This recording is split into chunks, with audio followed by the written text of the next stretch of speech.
like a tax.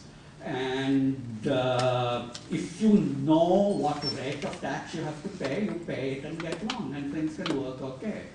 High taxes will deter economic activity, sure, but they themselves are not a complete stop to growth. Think Scandinavia. And even in the US, what people think of as the high point of American capitalism in the 1950s, the tax rates were much higher than they are now. Very often it's not so much the level of the tax rate as the arbitrariness, the uncertainty that deters economic activity. And by and large, World Bank studies, etc., have found that up to a point, up to a middle level of income, you can achieve without the need for very elaborate institutions that deter corruption, etc., tolerate some corruption. To get beyond that point, get beyond maybe $6,000-$7,000 per year of per capita income to $15,000, $20,000 or more, that's what requires much better institutions. And so maybe Turkey is at a point where for further growth you will need to improve institutions very substantially if that general statistical property remains valid. Even then, that doesn't mean that informal institutions will disappear, because informal institutions persist in even the most advanced economies. So here's a very general statement of that. In a free society governed by rights and responsibilities of citizens, vast majority of transactions are done by trust. So in financial markets in America, you phone up your broker and place an order, no written record, and things work. It's the reputation for your word and trust that is more important. Who do you think said that? Was it Adam Smith? Was it Ayn Rand? No, actually it turns out it was Alan Greenspan. And Alan Greenspan also said, right the next page, that the most effective defense against fraud is not the government, but your own surveillance. J.P. Morgan thoroughly scrutinizes the balance sheet of Merrill Lynch before it lends. Actually, in the light of what's happened since Greenspan wrote that, probably we should rewrite that to say, J.P. Morgan should have thoroughly scrutinized the balance sheet of Merrill Lynch before it lent. But in either case, it doesn't rely on the Securities and Exchange Commission. So trust is important, but verification is important as well. And Ronald Reagan persistently in his negotiations with Gorbachev always kept saying, there's this Russian proverb, trust but verify. Gorbachev got very annoyed, but that's the way, in fact, the world seems to work. Here's another example of that. eBay had this legendary rating system, and that worked very well when the eBay community was quite small. But gradually, people began to find ways to manipulate that system. So you made fictitious sales to 100 of your friends, and they rated you very highly. And then you milked that reputation when you started to deal with genuine strangers. And eBay gradually had to have formal methods of monitoring and enforcement to overcome these kind of problems. So putting it all together, the whole issue is not the kind of thing that people used to talk about. It's not markets versus government. It's not whether markets are best or ideal or governments are best or ideal. Both coexist in economic governance, both will go on coexisting.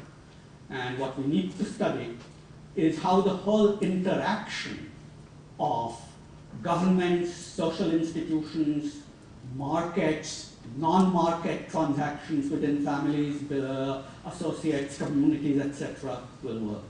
And that's what I'll proceed to do. In fact, to some extent, focusing on non-governmental institutions. And the general principle of all of this is going to be something that I've been hinting on, building up to this point. Going to be the case that nothing is going to be perfect. Everything at most will be second best.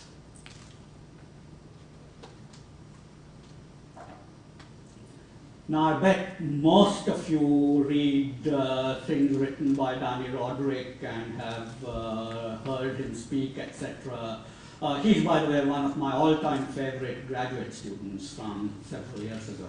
And he's always very sensible about these issues and emphasizing that search for perfection and condemning things because they don't work perfectly is just the wrong way to go. You have to learn to live with all kinds of second bests.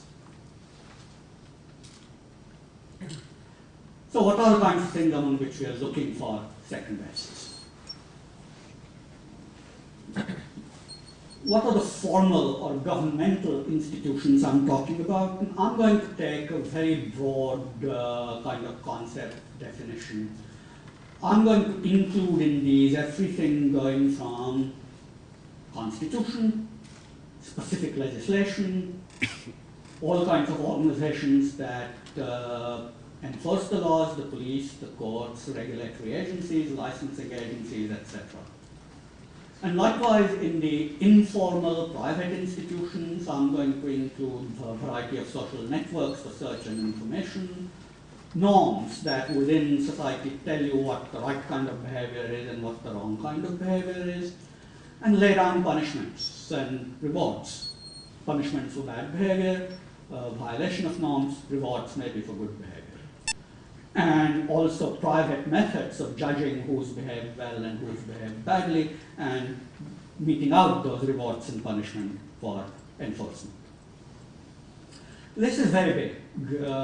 I'm going to touch on just a few of those things. There are more in a variety of papers and books that I've written, and dozens or hundreds more that you'll find in the literature. Let me begin with private protection of property rights. A lot of these things work in things done before the fact to take precautions. So in the case of property rights, this would be like deterrence. And at the most extreme, you can have communities that are gated with private guards, private police forces, etc., just as an example. You can privately inflict punishment. And in fact, that was more or less how the Sicilian mafia initially rose when the feudal system had collapsed, but the Italian state had not yet become effective, even to the extent that it's effective today. It was pretty much non-effective. Large landlords started to hire, actually, what were the most ferocious bandits to be guards for their property instead. And other examples arose similarly. Actually, there's a problem about these private methods of property right protection, because if the mafia is protecting half of the properties, they'll of course publicize this fact. They'll essentially have signs, or as good as signs, understandings that say, so-and-so's property protected by the mafia. Where do you think robbers are going to go? They're going to go to other properties. And so the value of having mafia's protection for you increases the more the others are protected. You get protection, and you decrease the security of other unprotected properties. That's a negative spillover or externality. And the mafia is able to exploit this by extracting much higher fees than they otherwise would have.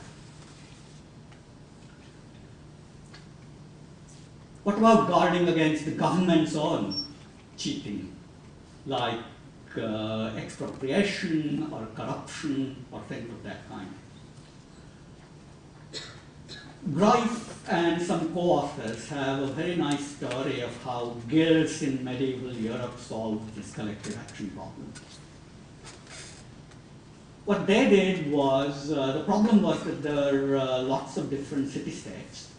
And let's say somebody from Genoa went to trade in Ghent.